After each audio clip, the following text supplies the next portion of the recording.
जब नहीं चुना गया था। सरफराज ने भी कुछ इंटरव्यूज़ दिए जिसमें उन्होंने कहा कि मैं बड़ा डिसअपॉइंटेड हूँ, डिसहार्टेंड हूँ, मुझे कब मौका मिलेगा, मौके का इंतज़ार कर रहा हूँ, सिलेक्टर्स ने भी कहा है। द फैक्ट इज़ कि शायद अभी जो टेस्ट टीम बनी है उसमें सरफराज का बस 19-21 का ही रह गया था। 19-21 का मतलब है कि अगर वो नहीं भी हुए वो खुद ज़रूर डिसअपॉइंटेड होंगे, लेकिन वो कहते हैं ना, you can delay the inevitable, you can not deny it.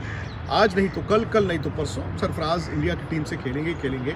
और उन्होंने अपनी फिटनेस को लेकर भी राहुल कई सारी बातें बोली थी कि भाई ठीक है, आपको मुझे देखकर ऐसा लगेगा कि मैं आई एम स्टॉकिली बिल्ट, लेकिन मैंने यो टेस्ट क्लियर किए हैं।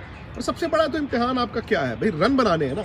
जो बंदा डबल सेंचुरियाँ बना रहा है तो वो तो डेढ़ दिन बैटिंग करके ही बना रहा है ना। सही बात है। और देखिए, अगर आप उनके नंबर्स देखें, डोमेस्टिक क्रिकेट में उनके नंबर्स देखें, 80 से ऊपर की उनकी एवरेज है, एक के बाद एक 100 बनाए जा रहे हैं। 2 टेस्ट टीम की, बाय द वे आप देखिए, फ्रांस को उस 11 में डालते हैं या उस स्क्वाड में डालते हैं, तो आई थिंक ये भी हो सकता है आप ठीक है, एटलीस्ट वो जहां अच्छा कर रहे हैं आप उनको करने दीजिए। मैं ये जस्टिफाई नहीं कर रहा हूँ कि उनको आपने सिलेक्ट नहीं किया है, इसको जस्टिफाई नहीं कर रहा हूँ, बट फिर भी एटलीस्ट उनको यहाँ अपॉर्चुनिटीज़ मिल रही है। आई एम श्योर उनकी सिलेक्टर्स से बात हुई होगी, जैसे उन्होंने खुद भी कहा है, और आज नहीं तो कल उनको मौका भी मिलेगा भारतीय टीम में। आफ्टर ऑल डोमेस्टिक क्रिकेट को अगर आप इतना तवज्जो दे रहे हैं, जिस हिसाब से अभी जो एक वो रिव्यू मीटिंग हुई थी उसमें कहा था कि भाई इमर्जिंग जो प्लेयर्स हैं जिनको हम देख रहे हैं उनको डोमेस्टिक क्रिकेट खेलनी ज़रूरी है।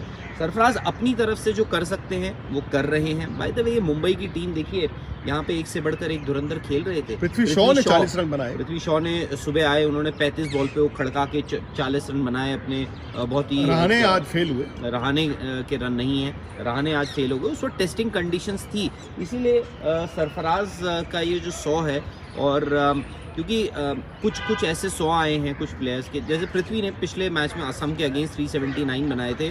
ठीक है, 379 बड़े होते हैं, और ये इन्होंने बड़ी ग्राउंड में बनाया। सरफराज ने सरफराज के बड़ी ग्राउंड में बेटर ऑपोजिशन और टेस्टिंग कंडीशंस में। एग्जैक्टली, ऐसा नहीं है कि किसी के रन कम होते हैं, लेकिन और दूसरी बात है ना कि आप सरफराज जिस दिन मैदान पर उतरेंगे उनसे वो 100 की ही आप तवक्कुआत करेंगे, आप 100 की ही उम्मीद करेंगे। और जब बल्लेबाज जानता है कि यार मेरे से तो 100 की ही उम्मीद हो रही है, बेंचमार्क मैंने इतना ऊपर कर दिया, उस पर आकर रन बनाना वो आसान नहीं होता। बट मुझे खुशी इस बात की भी है राहुल की, इस 100 में कुछ दिन पहले आपकी टेस्ट टीम का ऐलान हुआ और फिर ये डिसअपॉइंटमेंट्स वाली बात आई थी, कम से कम सरफराज की भूख जो है रनों की वो कम नहीं हुई। और आप जवाब कैसे दे सकते हैं? आप जवाब तो रनों से ही दे सकते हैं, बैट से ही दे सकते हैं। तो उस लिहाज से ज़बरदस्त पारी। आई थिंक मैं अगेन अगर पीछे जाऊंगा टेस्ट टीम की सिलेक्शन में, अगर सरफराज का नाम नहीं था, मैं उसको 19-21 ही मानूंगा। इसलिए भी क्योंकि जो टीम थी, आप बाहर तो किसी को कर नहीं सकते थे। आपने सूर्य कुमार यादव को भी ऐड किया है, और सूर्य कुमार यादव चूंकि इंटरनेशनल क्रिकेट खेल रहे हैं, और ऐसा नहीं है कि वो रणजी ट्रॉफी में भी सूर्य कुमार यादव का यार बड़ा पुराना अगर आप रिकॉर्ड उठाकर देखें ज़बरदस्त है।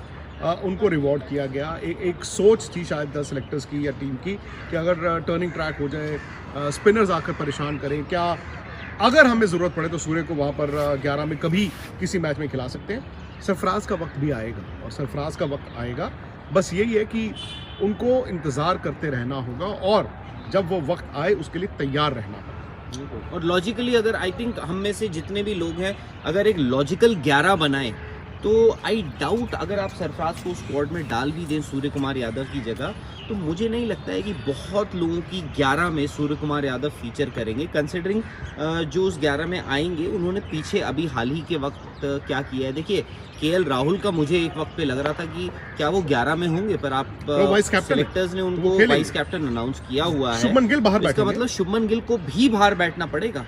शुभमन गिल ने बांग्लादेश में उनके सारे इनिंग्स बहुत अच्छी नहीं गई थी, बट उनके रन हैं बांग्लादेश में।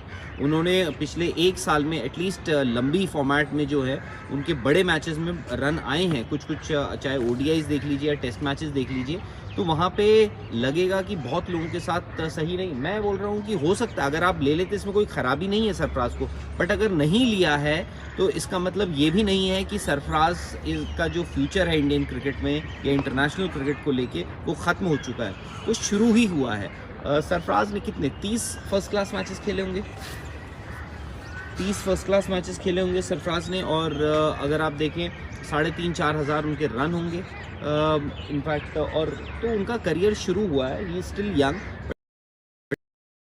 अस्सलाम वालेकुम जी, कैसे हैं आप लोग। तो आज हम बात करेंगे उस क्रिकेटर की जिसने अपना तन मन धन लगा दिया अपनी इंडियन टीम में जगह बनाने के लिए, लेकिन उसको जगह तो मिली लेकिन कुछ मैचेस के लिए। उस खिलाड़ी का नाम है सरफराज खान। वो खिलाड़ी जो डोमेस्टिक में रनों के अंबार लगा रहा है। जब उसको मौका दिया गया तो उसने न्यूजीलैंड के ख़िलाफ़ होम सीरीज़ के अंदर 150 लगाकर अपनी टीम को बचाया। फिर उसके बाद उसके ऊपर ये इल्ज़ाम लगाया गया कि वो ऑस्ट्रेलिया की कंडीशन में नहीं खेल सकता। और अब जब सरफराज खान ने अपनी फ़िटनेस के मुतालिक भी सवाल उठाने लगे तो उनका कहना था कि भाई मैंने यो टेस्ट पास कर लिया है। और आप खुद देखें कि जो बंदा डोमेस्टिक क्रिकेट के अंदर 150, 200 रन बना रहा है तो उसकी कोई ना कोई फ़िटनेस तो होगी ना, कि वो इतनी गर्मी में खेल रहा है और इतने टेम्परामेंट के साथ बैटिंग कर रहा है। लेकिन सरफराज खान को इंग्लैंड के ख़िलाफ़ सीरीज़ के अंदर सेलेक्ट नहीं किया गया। ध्रुव जुरेल सिलेक्ट हो गए, ऋषभ पंत को सिलेक्ट कर लिया गया, केएल राहुल हैं, तो सरफराज खान को सिलेक्ट क्यों ना किया गया। सरफराज खान को करुण नायर की जगह क्यों ना सिलेक्ट किया गया। साई सुदर्शन जिनको आईपीएल की बेस पर, फिर कहते हैं कि आईपीएल सिर्फ एक हमारे पास है, एक पॉइंट ऑफ व्यू है, आईपीएल को रख लेते हैं, जो खिलाड़ी आईपीएल में अच्छा करेगा उसको हम ले आएंगे। साई को लेकर आए, साई फ्लॉप हो गए। क्यों? उनके पीछे डोमेस्टिक क्रिकेट नहीं है। सरफराज खान के पीछे क्या है? उनके पीछे डोमेस्टिक क्रिकेट लगी हुई है। बंदा जिस तरह से बैटिंग करता है, एफर्टलेस बैटिंग करता है सरफराज खान, और अब आप उसको खिला नहीं रहे। जहां पर इंग्लैंड की कंडीशन के अंदर करुण नायर 1 डाउन खेल रहा है। 1 डाउन वो पोजीशन होती है जहां पर आपकी टीम मतलब कि बुनियाद रखती है। वो बंदा करुण नायर ने कुछ नहीं किया। मैं करुण नायर के खिलाफ नहीं बोल रहा, लेकिन सरफराज खान को यहाँ पर मौका मिलना चाहिए था। इसी तरह से श्रेयस अय्यर के बारे में भी बात करेंगे, लेकिन अब जो हमारा मुद्दा है वो सरफराज खान के ऊपर है कि आखिरकार सरफराज खान से क्या गलती हो रही है कि वो सरफराज खान बार बार रिजेक्ट हुए जा रहे हैं, उनको टीम में जगह नहीं मिल रही। क्या सरफराज खान की परफॉर्मेंस इतनी ही डाउन है कि भाई उनको टीम ने निकाल फेंका कि 15 रुकनी स्क्वाड में या 18 रुकनी टेस्ट स्क्वाड में उनको इंग्लैंड के खिलाफ नहीं लेके जा रहा। क्या लॉर्ड्स, मैनचेस्टर, लीड, मैनचेस्टर की पिचेस इतनी मुश्किल है कि सरफराज खान वहां पर नहीं खेल पाएंगे? क्या वो पिचेस इंडिया के अहमदाबाद से, इंडिया के नागपुर से भी मुश्किल है, जहां पर बॉल तीसरे रोज ठप्पा पड़कर 10-10 डिग्री का टर्न हो रहा होता है? अगर सरफराज खान वहां पर स्कोर कर सकता है तो लॉर्ड में क्यों नहीं, एगस्टन में क्यों नहीं, मैनचेस्टर में क्यों नहीं? यहाँ पर सरफराज खान को लाना जरूरी था और सरफराज खान को नंबर 5 पर खिलाना चाहिए था। आपका स्क्वाड जिस तरह से ओपनिंग हो रही है, यशस्वी जायसवाल, केएल राहुल, 1 डाउन पे आपके खेलने चाहिए थे श्रेयस अय्यर, 2 डाउन पे आने चाहिए थे शुभमन गिल, उसके बाद आपके खेलते केएल राहुल, देन सरफराज, देन ऋषभ पंत में से कोई एक खेलता। मैं ये नहीं कह रहा सरफराज को भी मौका मिले, ऋषभ पंत भी अच्छा खेल रहे हैं, किसी को मौका मिलना चाहिए था। फिर जडेजा आते, फिर उसके बाद जसप्रीत बुमराह, शामी और अर्शदीप सिराज जो आपकी बॉलिंग लाइनअप है वो रखते। लेकिन सरफराज खान के साथ कब तक ये ज्यादती होती रहेगी? आखिर कब तक सरफराज खान इसी तरह से बेबसी की तस्वीर बनते रहेंगे और ये अपना टीम के लिए परफॉर्मेंस दिखते रहेंगे? अगर आपको हमारी वीडियो थोड़ी सी भी अच्छी लगी है तो आप हमारे चैनल को सब्सक्राइब करें और सरफराज खान को उनका हक दिलाने में हमारी मदद करें। आपसे मिलते हैं नेक्स्ट वीडियो के अंदर। उस वक्त तक मुझे और मेरी पूरी यूट्यूब टीम को और हमारे जय भारत चैनल को सब्सक्राइब करने का बहुत बहुत शुक्रिया। अल्लाह निगहबान।